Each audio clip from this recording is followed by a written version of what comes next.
அனைவருக்குமே வணக்கம். சத்தீஸ்கர் மாநிலத்தில் இருக்கிற ராய்கர் அப்படின்ற பகுதியில் உள்ள ஒரு ரோட்டில் எப்போதும் போல பொதுமக்கள் வாக்கிங் செல்வது வழக்கம். அப்படி தான் சரியாக மே 7, 2016 வாக்கில் காலை நேரத்திலே வாக்கிங் செல்லக்கூடிய பொதுமக்கள் அந்த ரோட்டில் நடக்க ஆரம்பிச்சிருக்காங்க. அப்படி நடந்து வர சமயத்தில் தான் ஒரு பெண் மற்றும் ஒரு சிறுமி ஏதோ ஆக்சிடென்ட் ஆன நிலையில் அந்த இடத்துல ரத்த வெள்ளத்தில் கிடக்கிறத பார்த்துருக்காங்க. இதனால் அங்கே இருந்த பொதுமக்கள் உடனடியாக ராய்கர் போலீஸ் ஸ்டேஷனுக்கு தகவலை கொடுத்துருந்துருக்காங்க. போலீஸ் அதிகாரிகளும் சம்பவ இடத்துக்கு வந்து பார்க்கும்போது 30 இருந்து 35 வயதுக்குள்ளே இருக்கிற ஒரு பெண்மணியோடைய முகம் முழுக்க ரொம்பவே சிதைந்த நிலையில், குறிப்பிட்டு சொல்லணும்னா ஏதோ லாரியோடைய டயரோ காரோடைய டயரோ முகத்தில் ஏறி நசுங்கினா எப்படி இருக்குமோ அந்த மாதிரியான ஒரு தோற்றத்தில் இருந்திருக்கு. அந்த பெண்ணுடைய சடலத்துக்கு பக்கத்திலேயே ஒரு சிறுமியோடைய சடலமும் அதே நிலையில் காணப்பட்டிருந்திருக்கு. அந்த கிரைம் சீனை பார்க்கும்போதே போலீஸ் அதிகாரிகளுக்கு என்ன தெரிய வருதுன்னா, யாரோ வேணுமுனே தான் இவர்கள் 2 பேருமே வாகனத்தை ஏற்றி நசுக்கியிருக்காங்க அப்படிங்கிறது தெரிய வருது. அதுவும் குறிப்பிட்டு அவங்களுடைய முகத்தை மட்டும் அப்படி நசுக்கியிருக்காங்கன்னா இதில் ஏதோ ஒரு வில்லங்கம் இருக்குது அப்படிங்கிறது மட்டும் அந்த லோக்கல் போலீஸ் அதிகாரிகளுக்கு தெரிஞ்சிருந்திருக்கு. இதனால் ராய்கர் போலீஸ் அதிகாரிகள் என்ன பண்ணுறாங்கன்னா, மாவட்டத்துடைய எஸ்பி, ஐஜி அப்படின்னு சொல்லிட்டு எல்லா ஹையர் ஆஃபீஸரும் சம்பவ இடத்தை நேரில் வந்து பார்த்துட்டு ரொம்பவே அதிர்ச்சி ஆகியிருந்திருக்காங்க. இதனால் ஐஜி பவன் அப்படின்றவர் ராகேஷ் மிஸ்ரா அப்படின்ற ஒருத்தருடைய தலைமையில் ஒரு டீமை ஃபார்ம் பண்ணி இந்த வழக்கை விசாரணை பண்ண சொல்லி ஒரு உத்தரவை பிறப்பிச்சிருந்திருக்காரு. அன்னைக்கு அந்த இடத்துல இறந்து கிடந்த 2 பெண்கள் யாரா இருக்கும், அவர்களுக்கு அன்றைய நாள் என்னதான் நடந்துச்சு, அவர்கள் 2 பேருக்கும் அன்றைய நாள் ஆக்சிடென்ட் ஆனிச்சா, அப்படி இல்லைன்னா யாராவது திட்டமிட்டு கொலை செஞ்சிருந்திருப்பாங்களா, இந்த போலீஸ் டீம் அதற்கான பதில்களை கண்டுபிடிச்சாங்களா இல்லையா? 2016 சத்தீஸ்கரில் ரொம்பவே பரபரப்பாக பேசப்பட்ட ஒரு மர்மமான ஒரு வினோதமான சம்பவத்தை பற்றி தான் இன்னைக்கான வீடியோவில் பார்க்க போகிறோம். வீடியோவை எந்த இடத்துலையுமே ஸ்கிப் பண்ணாமல் தொடர்ந்து பார்த்துக்கிட்டே வாங்க. நான் உங்கள் Babu Shankar and welcome to Babu Shankar story.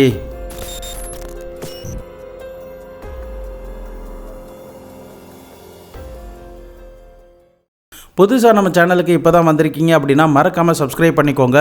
உங்களுடைய நண்பர்களுக்கும் க்ரைம் சீரிஸ் பிடிக்கும் அப்படின்னா மறக்காமல் அவர்களுக்கு ஷேர் பண்ணிவிடுங்க.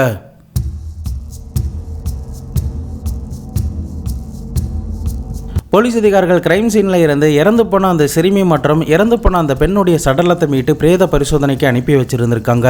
மேற்கொண்டு அந்த இடத்துல இருந்து கிடைச்ச போதுமான தடயத்தை எல்லாத்தையுமே எடுத்ததுக்கு பிறகு அந்த இடத்த கம்ப்ளீட்டாக க்ளீன் பண்ணிட்டு போக்குவரத்துக்கு ஏற்ற மாதிரியான எல்லா சூழ்நிலைகளையும் உருவாக்கி கொடுத்துருந்துருக்காங்க.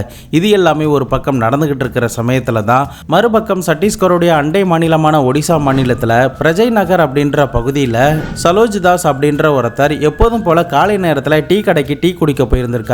அந்த சமயத்தில் சத்தீஸ்கர் மாநிலத்தில் ராய்கர் பகுதியில் உள்ள ஒரு ரோட்டில் முகம் எல்லாமே சிதைக்கப்பட்ட நிலையில் ரத்த வெள்ளத்தில் கிடந்த அந்த 2 பேருடைய செய்தியை பற்றி செய்தி சேனலில் வெளியிட்டு இருந்திருக்காங்க. அதை பார்க்கும்போது அந்த சரோஜ் தாஸ் அப்படின்றவருக்கு ரொம்பவே ஷாக்கிங்காக இருந்திருக்கு. ஏன்னா அந்த ட்ரெஸ் அணிந்த நிலையில் இருந்த பெண்மணியை இவருக்கு ஏற்கனவே நல்லாவே தெரியும்.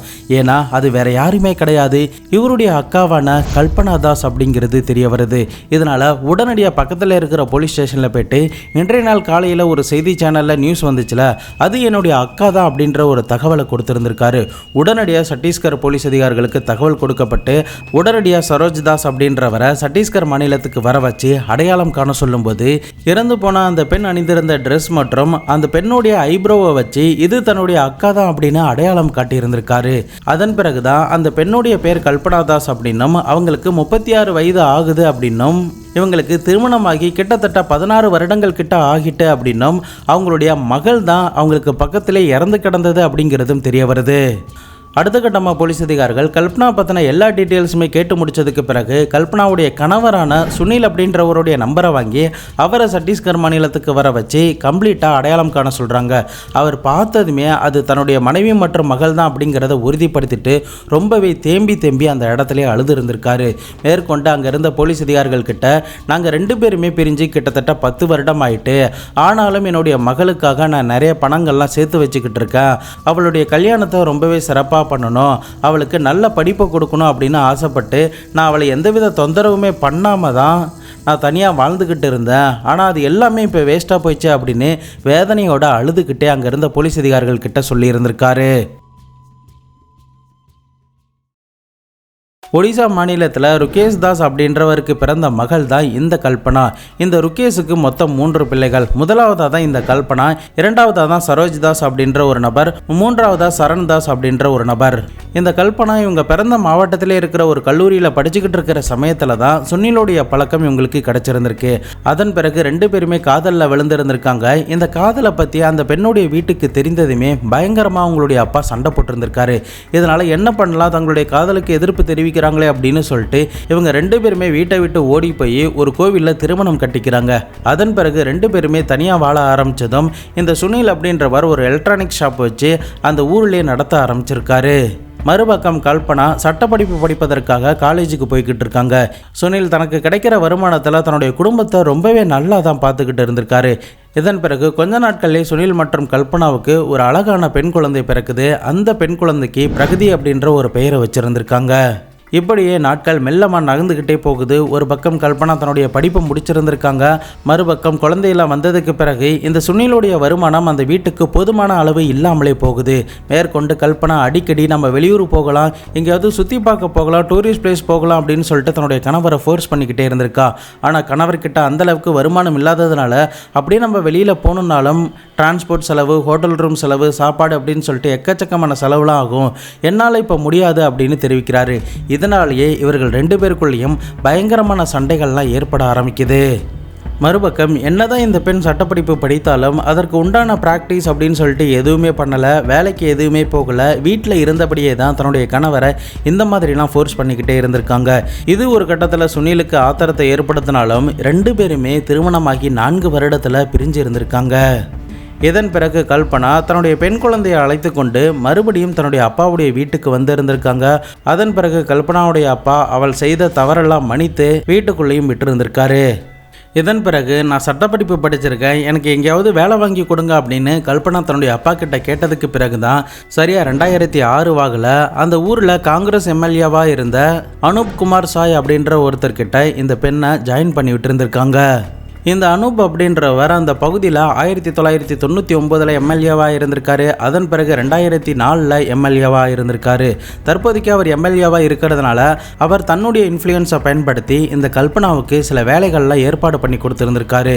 மேற்கொண்டு தினமும் தன்னுடைய ஆஃபீஸுக்கு வர மாதிரியான வேலைகள் எல்லாத்தையுமே உருவாக்கி வச்சுருந்துருக்காரு. அதற்கு காரணம் என்னன்னா, இந்த கல்பனாவை பார்த்ததுமே இந்த அனூப்புக்கு ரொம்பவே பிடிச்சு போகுது. ஏன்னா அந்த சமயத்தில் கல்பனாவுக்கு 26 வயது தான் இருந்திருக்கு. அதே சமயம் கணவரை பிரிந்து தனியாக தான் இருக்காங்க அப்படின்ற ஒரு விஷயமும் இந்த அனூப்புக்கு தெரிஞ்சிருந்திருக்கு. இப்படியே நாட்கள் நகர கல்பனாவுக்கு தேவையான நிறைய வசதிகள்லாம் இந்த அனூப் செஞ்சு கொடுக்குறாரு. இதனால் கல்பனா ரொம்பவே சந்தோஷம் அடைஞ்சிருந்திருக்கா. மேற்கொண்டு 2009 மறுபடியும் இவர் எம்எல்ஏவாக ஆனதுக்கு பிறகு புதிதாக ஒரு அப்பார்ட்மெண்ட்டை கட்டியிருந்திருக்காரு. அந்த அப்பார்ட்மெண்ட்டில் ஃபர்ஸ்ட் ஃப்ளோரில் இந்த கல்பனாவை தங்க வச்சுருந்திருக்காரு. அதன் பிறகு இந்த 2 பேருக்குள்ளே இருக்கிற நெருக்கம் நிறைய கூடவே ஆரம்பிக்குது. இந்த கல்பனா நினச்ச மாதிரியே பல சுற்றுலா தலங்களுக்கு இந்த அனூப் அப்படின்றவர் அழைச்சிட்டு போயிருந்திருக்காரு. மறுபக்கம் அனூப்புக்கு திருமணமாகி குழந்தைகள்லாம் இருக்காங்க. மேற்கொண்டு தொடர்ந்து 3 முறை எம்எல்ஏவாக தைத்து அந்த இடத்துல இருக்காரு. அதனால் நிறைய ரெப்புடேஷன்லாம் அவருக்கு இருக்கிறதுனால இந்த லைஃப்பை ஒரு சீக்கிரட்டாக தான் மெயின்டைன் பண்ணிக்கிட்டு இருந்திருக்காரு. ஆனால் நாட்கள் நகர இந்த அனூப் தன்னை திருமணம் பண்ணிக்கிறேன்னு சொல்லிட்டு பண்ணிக்காமலே இருக்காரு அப்படின்ற ஒரு கோபம் இந்த கல்பனாக்கு எழ ஆரம்பிக்குது. அதே சமயம் இந்த அனூப் குமார் ஏதாவது ப்ராப்பர்ட்டி வாங்கினாலும் கூட அது எல்லாத்தையுமே அவர் பேரிலையும் அவருடைய மனைவி பேரிலையும் தான் வாங்குறாரு, தன்னுடைய பேரில் எதையுமே வாங்க மாட்டுறாரு அப்படின்ற ஒரு கோபமும் இந்த கல்பனாவுக்கு எழ ஆரம்பித்ததுமே, தன்னை எப்போ திருமணம் பண்ணிப்பீங்க, உங்களுக்கு இருக்கிற சொத்தில் பாதி எனக்கு எழுதி கொடுங்க, அப்போ தான் நான் உங்களை நம்புவேன் அப்படின்னு சொல்லியிருந்திருக்கா. அனூப் குமாரும் நான் பண்ணித்தரேன், கொஞ்ச நாள் வெயிட் பண்ணு அப்படின்னு சமாளிச்சுக்கிட்டே பல வருடங்கள் ஓட்டி இருந்திருக்காரு. அப்படி தான் சரியா மே 6, 2016 வாக்கில் மெகதூத் அப்படின்ற ஒரு ஹோட்டலில் தங்கியிருந்திருக்காங்க. அந்த சமயத்திலையும் இந்த கல்பனா அதே பேச்சை தான் எடுத்திருந்திருக்கா. அனூப் குமார் ஏற்கனவே மதுபோதையில் இருக்கிறதுனால கல்பனா கிட்ட சாஃப்டாலாம் பேசி புரிய வைக்க முயற்சி பண்ணியிருந்திருக்காரு. ஆனால் கல்பனா எதையுமே காதில் வாங்குற மாதிரி தெரியல. இதனால் இந்த ரெண்டு பேருக்குள்ளே இருக்கிற ஆர்கியூமெண்ட் பயங்கரமாக அதிகரிச்சுக்கிட்டே போகுது. இது நடக்கிற சமயத்தில் அதே ரூமில் அனூப்குமாரோடைய டிரைவரான பர்மன் அப்படின்றவர் அந்த இடத்துல இருந்திருக்காரு. இதை பார்த்ததுமே பர்மன், நான் வேணா மாடிப்படியில் போயிட்டு வெயிட் பண்ணுறேன் அப்படின்னு தெரிவிச்சிருந்திருக்காரு. இல்லை நீ இங்கே இரு அப்படின்னு சொல்லி மறுபடியும் கல்பனாவை சமாதானம் பண்ண முயற்சி பண்ணும்போது அதற்கு கல்பனா ஒத்து வராமலே இருந்திருக்காங்க. இதனால் நம்ம ரெண்டு பேரும் ராய்கர் அப்படின்ற பகுதிக்கு போகலாம், அங்கே காலையில் விடிந்ததுமே நம்ம ரெண்டு பேரும் சாய் கோவிலில் போயிட்டு திருமணம் பண்ணிக்கலாம், உனக்கு ஓகேவா அப்படின்னு சொல்லி கேட்டதுமே கல்பனா சரி அப்படின்னு தெரிவிச்சிருந்திருக்கா. அதன் பிறகு இரவோடு இரவாக இந்த அனூப்குமாரோடைய பொலிரோ காரில் இந்த 4 பேருமே அங்கிருந்து ராய்கர் அப்படின்ற பகுதிக்கு போயிருந்திருக்காங்க. அன்றைய நாள் அந்த பொலிரோ காரில் போன 4 பேர் யாராருன்னா அனூப்குமார், அவனுடைய காதலியான கல்பனா, கல்பனாவுடைய மகளான 16 வயது நேர்ந்த பிரகதி மற்றும் அனூப்குமாருடைய டிரைவரான பர்மன். இந்த 4 பேர் தான் சத்தீஸ்கர் மாநிலத்தில் இருக்கிற ராய்கர் அப்படின்ற பகுதிக்கு போயிருந்திருக்காங்க. அப்படியே அந்த கார் ஒரு இருட்டான பகுதிக்கிட்ட சென்று கொண்டு இருக்கும்போது அனூப்குமாருக்கும் கல்பனாவுக்கும் பயங்கரமான ஒரு வாக்குவாதம் ஏற்பட ஆரம்பிக்குது. இதனால் ஆத்திரமான அனூப்குமார் உடனடியாக காரை நிப்பாட்ட சொல்லியிருந்திருக்காரு. கார் நிப்பாட்டப்பட்ட இடமும் ஆள் நடமாட்டம் இல்லாத ஒரு இடமாகவும் இருந்திருக்கு. இதனால் கோபமடைந்த இந்த அனூப்குமார் உடனடியாக பின்பக்கம் போயிட்டு பின் சீட்டில் இருக்கிற ஒரு இரும்பு ராடை எடுத்துகிட்டு வந்து கல்பனாவுடைய தலையில் பயங்கரமாக அடிச்சிருந்திருக்காரு. அடித்த உடனே கல்பனா மயக்கம் போட்டு விழுந்திருக்காங்க. கல்பனாவுடைய மகள் இது எல்லாத்தையுமே பார்த்துட்டு ரொம்பவே பதறி போயிருந்திருக்கா. அவளையும் அதே மாதிரி இரும்பு ராடால தலையிலே அடிச்சிருந்திருக்கானுங்க. கொஞ்ச நேரத்தில் 2 பேருடைய தலையிலையும் ரத்தம் அதிகப்படியான அளவுக்கு வெளியேற ஆரம்பித்ததுமே மயக்கத்துக்கு போகிறாங்க. அந்த சமயத்தில் இந்த அனூப்குமார் என்ன நினச்சிருக்கான்னா, இவளுடைய முகம் வெளியில் தெரிஞ்சதுன்னா கண்டிப்பாக நான் மாட்டிப்பேன், அதனால் இது ஆக்சிடென்ட் ஆன மாதிரியான ஒரு செட்டப்பை பண்ணிடு அப்படின்னு சொல்லிட்டு தன்னுடைய டிரைவரான பர்மனுக்கு ஆர்டர் போட்டிருந்திருக்காரு.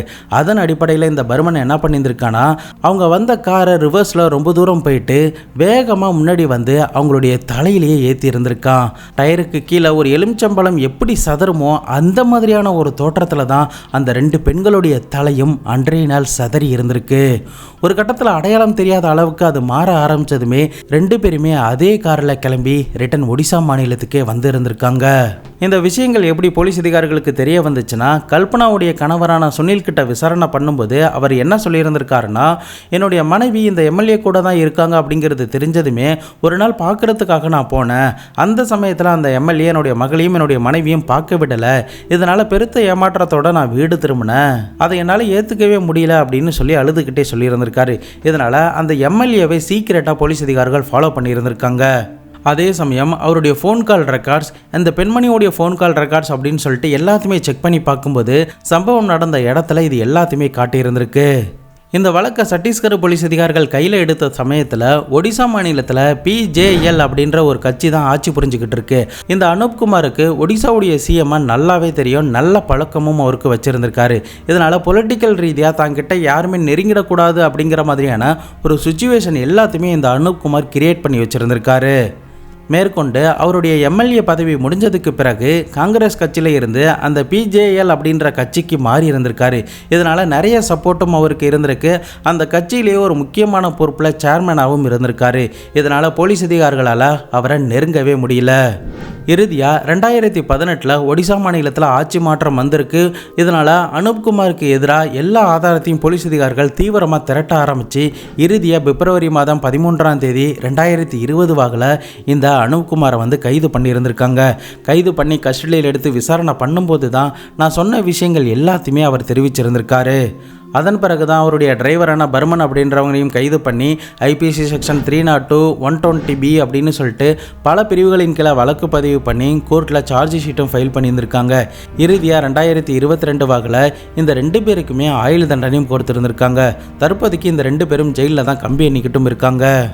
ஒரு தவறை மறைக்கிறதுக்கு இன்னொரு தவறை செய்யும்போது ஒரு மனிதன் எவ்வளோ பெரிய ஆபத்தில் போய் மாட்டிக்கிறான் அப்படிங்கிறத தான் இந்த அனூப்குமாருடைய வாழ்க்கை கதை நமக்கு உணர்த்தும் அப்படிங்கிறத நான் நம்புகிறேன். கல்பனா மாதிரியான பெண்கள் இந்த மாதிரி ஆட்கள் கிட்ட மாட்டி ஏமாந்துடக்கூடாது அப்படிங்கிறது தான் என்னுடைய எண்ணமும் கூட. இந்த சம்பவத்தை பற்றி என்ன நினைக்கிறீங்க அப்படிங்கிறதையும், மேற்கொண்டு இந்த வீடியோவுக்கு 5க்கு எவ்வளோ ஸ்டார் கொடுப்பீங்க அப்படிங்கிறதையும் சொல்லிட்டு போங்க. நம்ம சேனலுக்காக உருவாக்கப்பட்ட இன்ஸ்டாகிராம், டெலிகிராமில் ஃபாலோ பண்ணதுங்க ஃபாலோ பண்ணிக்கோங்க. வீடியோஸை இப்போ வரைக்குமே நீங்கள் லைக் பண்ணலன்னா மறக்காமல் லைக் பண்ணி உங்களுடைய நண்பர்களுக்கும் ஷேர் பண்ணி விட்டுருங்க. நாளை மறுநாள் வேறு ஒரு கிரைம் கேஸோட வேறு ஒரு வீடியோவில் உங்களை வந்து சந்திக்கிறேன். அது வரைக்கும் உங்களிடமிருந்து விடைபெறுவது உங்கள் பாபு சங்கர்.